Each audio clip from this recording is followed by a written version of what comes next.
Bonsoir à toutes et à tous. Merci d'être avec nous dans le programme du soir sur votre chaîne New World Info. Dans le décryptage de l'actualité, ce soir, nous irons au Mali évoquer la naissance d'un front pour sauver le pays. Ce sera avec notre éditorialiste Mamadou Diouf. Bonsoir Mamadou Diouf.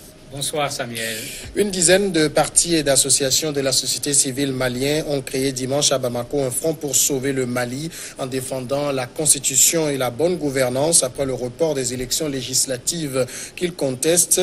La nouvelle coalition appelée Convergence des forces patriotiques pour sauver le Mali est composée d'organisations dirigées notamment par d'anciens candidats à la présidentielle comme l'ancien ministre Moussa Senko Koulibaly et Ouma Mariko du Parti Solidarité africaine pour la démocratie et l'indépendance. Mamadou Diouf, sauver le Mali, le front pour sauver le Mali, mais sauver le Mali de quoi? En fait, c'est la question qu'il faut se poser. Je crois que le plus gros problème du Mali, ce n'est pas le report des élections législatives. Et c'est comme si c'est le report des élections législatives qui est en fait à l'origine véritablement de la mise sur pied de ce front. Alors que s'il faut sauver le Mali aujourd'hui, il faut certainement le sauver du sous-développement. Il faut le sauver également de la situation d'insécurité dans laquelle se trouve aujourd'hui le Mali. Et je ne suis pas sûr que c'est ce front-là qui va sauver le Mali de ces deux éléments-là. Alors pourquoi avoir tout misé sur la question du report des législatives? En fait, je crois que les gens ont participé à des élections, à l'élection présidentielle. Ils n'ont pas du tout été satisfaits du résultat des élections présidentielles. Et je crois que c'est ce combat de l'élection présidentielle qui est en train d'avoir une prolongation à ce niveau. Ils sont peut-être pressés également d'aller à l'Assemblée parce que, comme on dit, être opposant en Afrique, ce n'est pas très facile. Il faut pouvoir avoir une source de revenus. Et si on les décale de 6 mois, ça peut créer des difficultés, d'autant qu'ils sortent d'une campagne où tu as payé une caution. Une bonne partie d'entre eux n'ont pas été remboursés pour leur caution parce que le pourcentage obtenu était extrêmement faible. Ils ont mis des millions dans la campagne électorale. Les gens veulent peut-être se refaire une santé financière avec le Parlement alors qu'on est en train de décaler une telle chose.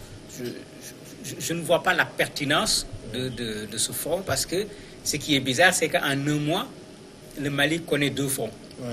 Parce qu'en début octobre également, il y a un front qui avait été créé autour de la personne de Soumaïla Cissé. Est-ce que les 2 fronts vont s'opposer ou bien est-ce que les 2 fronts vont travailler ensemble?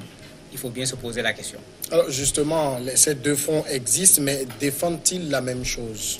Ils ne défendent pas exactement la même chose et il y a une bizarrerie dans les fronts, puisque vous l'avez dit tout à l'heure avec en particulier Moussa Senko Koulibaly, qui bizarrement est dans les 2 fronts.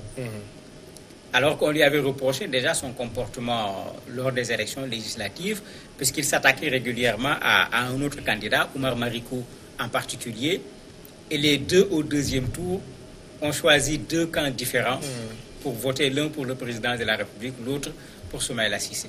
Quand ces 2 personnes se retrouvent dans un même camp, comme disent les médias maliens, est-ce que ce n'est pas une alliance contre nature? Le front qu'on vient de créer également pose problème à ce niveau, puisqu'il y a des partis qui font partie de la majorité présidentielle qui sont dans le front qui a été créé le 21 octobre. Ces partis, ils vont faire quoi? Ils vont être en même temps en face et être en même temps à côté, parce que c'est à ça que ça ressemble. On est du pouvoir et on est de l'opposition en même temps. Je crois que le Togo est en train de faire une expérience en la matière. Il faut que le Mali tire les leçons pour ne pas s'embourber et ne pas aller quelque part. Ça fait que sur ce 2e front qu'on vient de créer, par rapport au 1er front qui regroupe pratiquement 47 organisations, les gens se posent parfois la question, est-ce que ce n'est pas une manipulation pour encore mieux diviser l'opposition au lieu de faire vraiment le travail qu'ils disent qu'ils veulent faire? Alors, en tout cas, le nouveau front accuse le pouvoir d'avoir usé d'un tripatouillage juridique. Ce sont les termes utilisés pour obtenir de la Cour constitutionnelle le report des législatives. Alors, de quoi accuse-t-on réellement le pouvoir dans cette question-là? En fait, il parle même de coup d'État déguisé parce que l'Assemblée nationale a saisi le Conseil constitutionnel pour demander est-ce que juridiquement, ils sont en mesure de reporter les élections législatives. L'élément qu'ils donnent, c'est les accords d'Alger qui ont été revus. C'est des réformes qui sont prévues et qui n'ont pas été mises en place. C'est une meilleure organisation des élections législatives. C'est les 3 arguments qu'ils ont donnés pour demander un avis au Conseil constitutionnel pour voir est-ce qu'il était possible de reporter, plutôt de décaler les élections de 6 mois, ce qui bien sûr engendre automatiquement une prolongation du mandat des députés de 6 mois. Et le Conseil constitutionnel a donné un avis favorable. Donc il va falloir aller à l'Assemblée, voter une loi pour proroger le mandat des députés, décaler en même temps l'élection.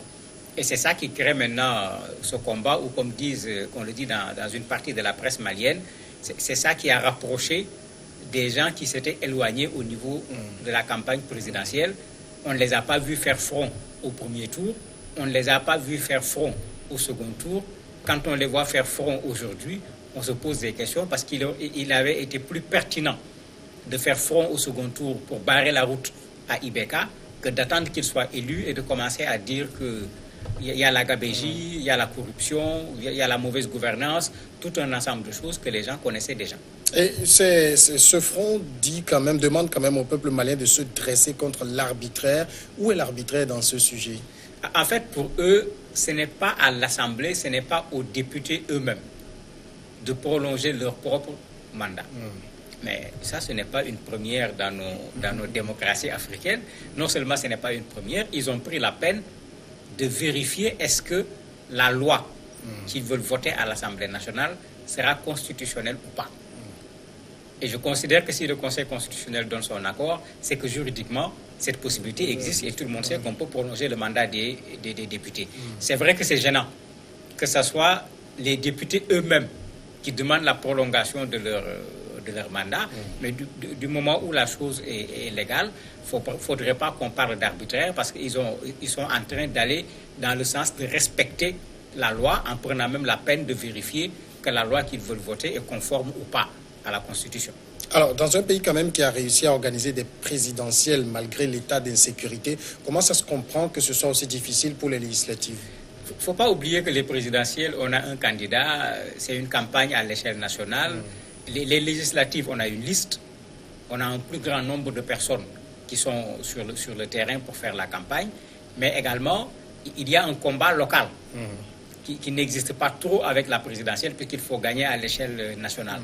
Et ici, un des problèmes qui peut se poser, c'est qu'il est plus facile de sécuriser 19 candidats à des élections présidentielles que de sécuriser combien de personnes qu'on va retrouver sur les listes, parce que combien de listes on va avoir, on risque d'avoir plus de 19 listes pour les élections législatives.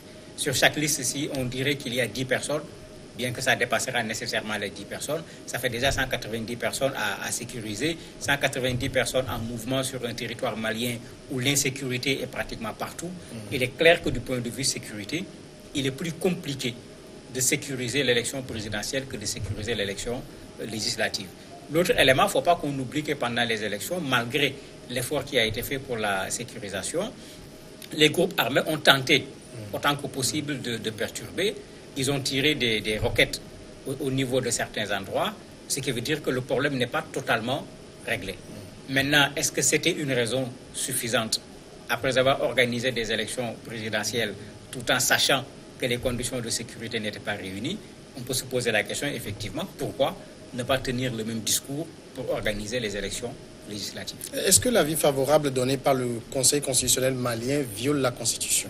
Non, j'espère que non, parce que si le Conseil constitutionnel se permet de violer la Constitution, ben, ça va être le monde à l'envers.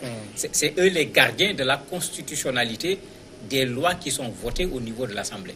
De sorte que même souvent, quand on a voté une loi au niveau de l'Assemblée, quand on n'est pas d'accord avec la loi qui a été votée, c'est eux qui sont saisis pour se prononcer sur la constitutionnalité ou pas de la loi qui a été votée. Donc si le Conseil constitutionnel se permet lui-même de piétiner la Constitution, il faut dire qu'à la limite, le Mali va vers des lendemains incertains. Alors, dans ce nouveau front, il n'y a pas quand même Soumaïla Cissé, le chef de file de l'opposition. Quel est son avis sur la question? Je ne l'ai pas entendu sur la question, mais il ne pourrait pas être dans ce front parce qu'il est déjà dans le front qui a été créé le 6 octobre. Et il est un peu même, j'allais dire, la pièce maîtresse au niveau de ce front, puisque quand ce front était lancé, c'est lui qui a tenu ce qu'on pourrait appeler le discours d'ouverture, où il a tiré à boulet rouge sur le pouvoir en place. Il a maintenu son refus des résultats des élections présidentielles qu'il considère comme étant des élections qui ont été magouillées. Donc, je ne vois pas comment il peut être dans les deux fronts en même temps, parce qu'on se poserait en ce moment des questions par rapport à la logique dans laquelle il est en train de fonctionner. Donc il est déjà la pièce maîtresse dans l'autre front qui regroupe pratiquement une cinquantaine d'organisations et de partis politiques. Je ne vois pas quel intérêt il aura à aller rejoindre un front qui pour le moment regroupe une dizaine d'organisations. En tout cas, lui, son front dénonce les résultats des dernières présidentielles. Est-ce que dans ces démarches, il a un peu plus de succès? Plus de succès, non, puisque je crois qu'il faut que nos politiciens cessent de perdre du temps. Le président malien a prêté serment. Des présidents d'autres pays sont venus à la prestation de serment.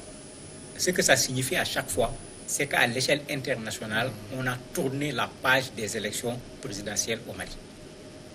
L'opposition n'a pas à perdre son temps. Je ne vois pas quel pourcentage de chances Soumaïla Cissé a aujourd'hui pour que les élections présidentielles au Mali soient revues ou bien recommencées. Il n'y a presque aucune chance. À partir de ce moment, moi, je crois qu'il faut clore cet épisode-là et puis voir dans ce qu'ils ont fait comme campagne, dans ce qu'ils ont proposé aux Maliens, pourquoi les Maliens, malgré les difficultés que le pays rencontre, n'ont pas répondu à leur appel. Je crois que c'est ce travail-là qu'il faut faire pour pouvoir déjà gagner les élections législatives et éventuellement gagner les prochaines élections, la prochaine élection présidentielle. Mais vouloir se cantonner aujourd'hui sur l'élection présidentielle qui est déjà passée, pour moi, c'est un combat qui est perdu d'avance. Alors, lui-même qui est toujours dans la contestation de la présidentielle, est-ce qu'il se met quand même en ordre de bataille pour les législatives à venir? Très certainement. Il est déjà député parce qu'il est déjà à l'Assemblée. Donc, entre guillemets, il profite de la prolongation du mandat. Et très certainement, son parti sera également candidat. Sinon, peut-être leur front va cette fois se décider à aller ensemble aux élections législatives, parce que moi je me dis que c'est plutôt ça qu'il faut envisager, avoir une force au niveau de l'Assemblée et l'arbitraire dont il parle en ce moment, la corruption dont il parle, qu'il soit en nombre au niveau de l'Assemblée pour pouvoir faire ce travail de contrôle de l'action gouvernementale et empêcher au gouvernement de faire ce qu'il est en train de faire aujourd'hui et s'apprêter pour les prochaines élections. Mais vouloir mobiliser les populations, mobiliser la rue, ça n'a pas toujours payé en Afrique. Mamadou Diouf, merci d'avoir répondu à nos questions. C'est moi qui vous remercie. On observe un moment de pause et on reçoit l'invité de ce soir.